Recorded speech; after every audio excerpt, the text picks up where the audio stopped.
Hello everyone. मैं मिथुन सिंह स्वागत करता हूं आप सभी का। आशा करता हूं आप सभी बहुत अच्छे होंगे। बिहार एस्टेट पेपर 1 का सिलेबस साइंस का क्या रहने वाला है, इस वीडियो में आपको पूरी जानकारी दी जाएगी। हम लोग इसमें सिलेबस को देखने की कोशिश करेंगे, समझने की कोशिश करेंगे कि विज्ञान का सिलेबस में किन किन टॉपिक को आपको पढ़ लेना है। वीडियो को शुरू करें उससे पहले आपको एक छोटा सा क्वेश्चन का जवाब देना है नीचे कमेंट सेक्शन में।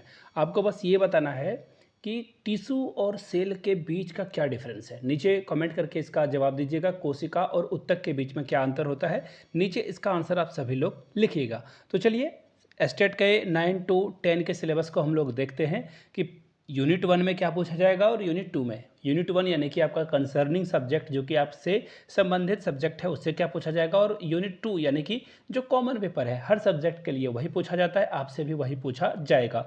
यानी कि पैडागोजी बोलचाल की भाषा में आप इसे बोल सकते हो, लेकिन सिलेबस में इसका नाम आर्ट ऑफ टीचिंग रखा गया है।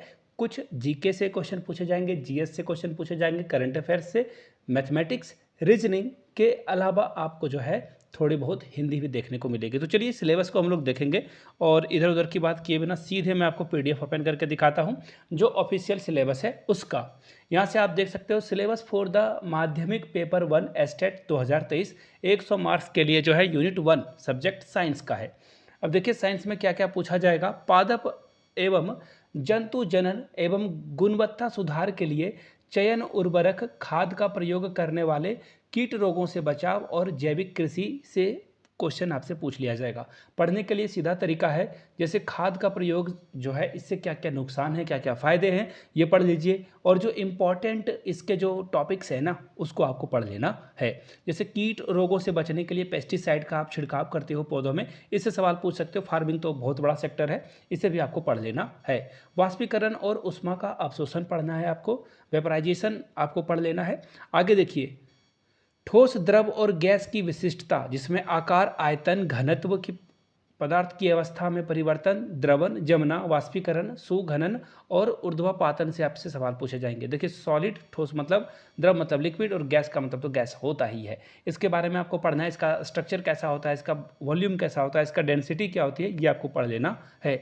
आगे देखिए तत्व यौगिक और मिश्रण के समांगी और असमांगी मिश्रण।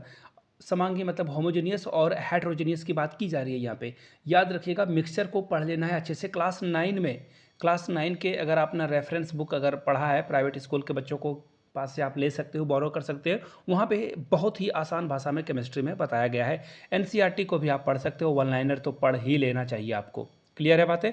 आगे देखिए यहाँ देखो कोवाइलाइट्स और निलंबन, मुख्य इकाई अणु और परमाणु। अणु और परमाणु को पढ़ना है। स्थिर अनुपात का नियम पढ़ना है। आणविक और परमाणविक संहिता को पढ़ना है।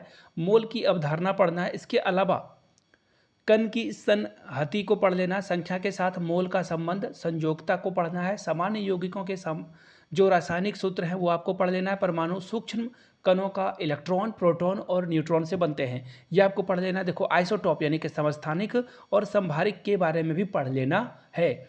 आगे देखिए पौधे एवं जंतुओं में विविधता, वैज्ञानिक नामांकन के आधारभूत मुद्दे क्या है, वर्गीकरण का आधार क्या है, वर्गों और समूहों का पदानुक्रम के अलावा पौधे के प्रमुख समूल यानी कि जैसे कि बैक्टीरिया, बैक्टीरिया के अलावा थेलोफाइटा, ब्रायोफाइटा, उसके बाद देखो टेरियोडोफाइटा और जिम्नोस्पर्म और एंजियोस्पर्म के बारे में आपको पढ़ लेना है। जंतुओं के प्रमुख समूह अकोशिकीय फाइलम यानी संध तक, केशिकीय यानी कि क्लास वर्ग तक की कोशिका जीवन की आधारभूत इकाई के रूप में प्रोकार्योट और यूकारियोट कोशिका के बारे में पढ़ना है। बहुकोशिकीय जीव और कोशिका झिल्ली के बारे में पढ़ना है, और कोशिका भित्ति और कोशिकाओं के बारे में आपको पढ़ लेना है। इसी तरह से देखो आगे क्या पूछा गया। देखिए बहुत बड़ा सिलेबस है बट आप हर टॉपिक को देख सकते हो। क्लोरोप्लास्ट को पढ़ना है। माइक्रोकांड्रिया, रिक्तिकाएँ को पढ़ना है। अंतर्द्रव जालियों के बारे में पढ़ना है। गोल्जिकाय केंद्रक के बारे में पढ़ना है। क्रोमोसोम की आधारभूत संरचना के बारे में आपको पढ़ना है और संख्या के बारे में पढ़ना है। जैविक गठन के स्तर, उत्तक, अंक, अंगतंत्र और जीव से सवाल आपसे पूछ लिया जाएंगे। पादप एवं जंतु उत्तक की संरचना और कार्य, 4 प्रकार के जंतुओं में, इसको आपको पढ़ लेना है। सूक्ष्म जीवों के बारे में पढ़ना है। पदार्थों का अंतरकोशिकीय एवं लिविंग सिस्टम के बारे में आपको पढ़ना है, जिसमें विसरण और विनिमय शामिल है। उत्सर्जन पढ़ना है, गैसीय आदान प्रदान में विसरण और विनिमय की भूमिका क्या होती है। गति, विस्थापन, वेग, समान वेग, असमान वेग का रेखीय समीकरण का अध्ययन पढ़ना है।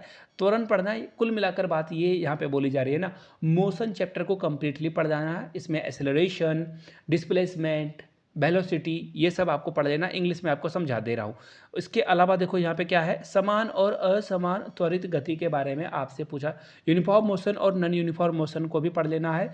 और वेलोसिटी, टाइम का ग्राफ, ये सब यानी कि वेग समय का ग्राफ आपको पढ़ लेना है। बल और गति, यहाँ पे देखो बल का मतलब क्या हो गया, फोर्स, और गति का मतलब मोशन से सवाल पूछे जाएंगे।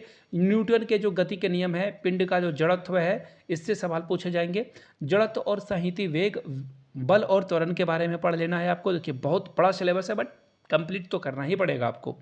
गुरुत्वाकर्षण को पढ़ना है, गुरुत्वाकर्षण के सर्वव्यापी नियम और पृथ्वी का गुरुत्वाकर्षण बल यानी कि गुरुत्व की बात की जा रही है। जैसे कि जी भी लिख सकते हैं यहाँ पे, कोई बात नहीं, F into R square upon m1 × m2, ये जो है मास 1 और मास 2, इससे भी सवाल आपसे पूछ लिया जाएगा, याद रखिएगा इसको। आगे देखते हैं हम लोग, कार्य ऊर्जा और शक्ति से सवाल पूछे जाएगा, और गतिज और स्थितिज ऊर्जा के बारे में पढ़ा जाएगा। तैरती हुई वस्तुएं, दाब और प्रणोद को भी पढ़ना है आपको। आर्किमिडीज का सिद्धांत, उत्प्लावन, आपेक्षिक घनत्व का ज्ञान पढ़ना है। ध्वनि की प्रकृति के बारे में भी पढ़ना है, जिसमें सोनार सिस्टम वगैरह भी आता है। प्राकृतिक संसाधन और प्रकृति में संतुलन को पढ़ लेना है। वायु, जल, मिट्टी के बारे में आपको पढ़ना है। वायु, जल और मृदा प्रदूषण के बारे में भी आपको पढ़ लेना है, जिसमें कि कार्बन चक्र, नाइट्रोजन चक्र वगैरह है। अम्ल, भस्म और लवण के बारे में पढ़ना है, इसके क्या गुण हैं, उदाहरण हैं, उपयोग हैं। रासायनिक प्रतिक्रियाओं के प्रकार, संयोगी प्रतिक्रिया। देखो कुल मिलाकर बात है, क्लास 10th का आपको एसिड बेसिस और जो सॉल्ट है, साल्ट भी पढ़ते हैं, सॉल्ट भी पढ़ते हैं, क्लास 10th के एनसीईआरटी को पढ़ लेना है। आगे देखो, धातु कर्म की प्रक्रिया, धात्विक, सामान्य धातुओं के गुण, रासायनिक बंधन को आपको पढ़ लेना है। इसी तरह से तत्वों के वर्गीकरण की ऐतिहासिक पृष्ठभूमि के बारे में आपको पढ़ लेना है। हमारा पर्यावरण यानी कि पर्यावरण की जो समस्याएं हैं, हम क्या कर सकते हैं। जैव विघटित और जैव अविघटित ओजोन क्षरण के बारे में आपको पढ़ लेना है। जीव को परिभाषित करना है। पौधे और जंतुओं में शोषण, पोषण, परिवहन और उत्सर्जन की जो मौलिक अवधारणा है, जड़ नीचे की ओर क्यों बढ़ते हैं, इसके बारे में पढ़ना है। क्या इसे हम ऊपर की तरफ बढ़ा सकते हैं, तना ऊपर की ओर क्यों बढ़ता है, पौधे में गति कैसी होती है, वगैरह वगैरह। HIV एड्स के बारे में पढ़ना है। पौधे से जंतुओं में जो प्रजनन होता है, महिलाओं का जो प्रजनन है, महिलाओं का जो स्वास्थ्य है, गर्भवती महिला के बारे में भी आपको पढ़ लेना है। आगे देखिए, अनुवांशिक और जैव विकास के बारे में पढ़ना है, क्लास 8 में मिल जाएगा आपको। विद्युत परिपथ के बारे में पढ़ना है, जिसमें ओम का नियम, विभव, विभवांतर के बारे में पढ़ना है। चुंबक के बारे में पढ़ना है। इलेक्ट्रिक मैग्नेटिक फील्ड के बारे में पढ़ना है। फ्लेमिंग का जो लेफ्ट हैंड रूल है, ये भी आपको पढ़ लेना है। इलेक्ट्रोमैग्नेटिक इंडक्शन क्या होता है, इलेक्ट्रिक जनरेटर क्या होता है, सो ऑन, स्क्रीनशॉट ले लीजिए। अभिसरित और अपसरित प्रकाश के बारे में आपको पढ़ लेना है। प्राकृतिक संसाधन के बारे में पढ़ना है। कोयला, पेट्रोलियम, वन, प्राणी, इसके बारे में। चिपको आंदोलन क्या है, ऊर्जा के स्रोत के बारे में आपको पढ़ लेना है। अब देखिए आगे हम लोग जो है टीचिंग वाले को भी पढ़ेंगे, बट आगे बढ़े उससे पहले आपको बता दूं, अगर आपको एस्टेट के previous year question paper plus syllabus अगर आपको चाहिए होगा, ठीक है, सिलेबस अगर आपको चाहिए होगा, तो यहाँ से मेरी ईमेल आईडी आपको दिख रही है, yourmithunsingh@gmail.com पे मेल कर लो। इंस्टा पे हो then do follow me @iMithunSingh। Previous year question paper और इससे रिलेटेड जो भी टॉपिक से क्वेश्चन बन पड़ते हैं आपको प्रोवाइड कर दिया जाएगा। चलिए आगे बढ़ते हैं। टीचिंग में देखो क्या क्या आपसे पूछा जाएगा। टीचिंग का और लर्निंग का यानी कि शिक्षण और अधिगम का जो मीनिंग है, प्रोसेस है, वो पढ़ लेना है आपको। टीचिंग ऑब्जेक्टिव यानी कि पढ़ाने का क्या मतलब है, इसका क्या मीनिंग है, क्या इसकी जो है अलग अलग टाइप के टाइप ऑफ है, और ब्लूम्स टैक्सोनॉमी को आपको पढ़ लेना है। टीचिंग मेथड को पढ़ना है, इसके कितने प्रकार हैं, इसके क्या गुण और दोष हैं। अगर देखो जो आप शिक्षण विधि है, किसी शिक्षण विधि में कुछ ना कुछ तो प्रॉब्लम है, त्रुटि है, उसे पढ़ लेना है। लेसन प्लान को कैसे बनाते हैं, इसका फॉर्मेट क्या होता है, वो पढ़ना है। माइक्रो टीचिंग यानी कि सूक्ष्म विधि के बारे में पढ़ना है। इफेक्टिव इकोसिस्टम और क्लासरूम के बारे में पढ़ना है कि क्लासरूम का वातावरण को कैसे ठीक करोगे आप। बात करें पुस्तक और लाइब्रेरी के बारे में पढ़ना है।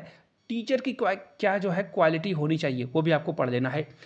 Evolution and assessment for teacher यानी कि मूल्यांकन आप कैसे करोगे बच्चे का लर्निंग के दौरान, ये आपको पढ़ना है। Assessment for learning, assessment as learning और असेसमेंट,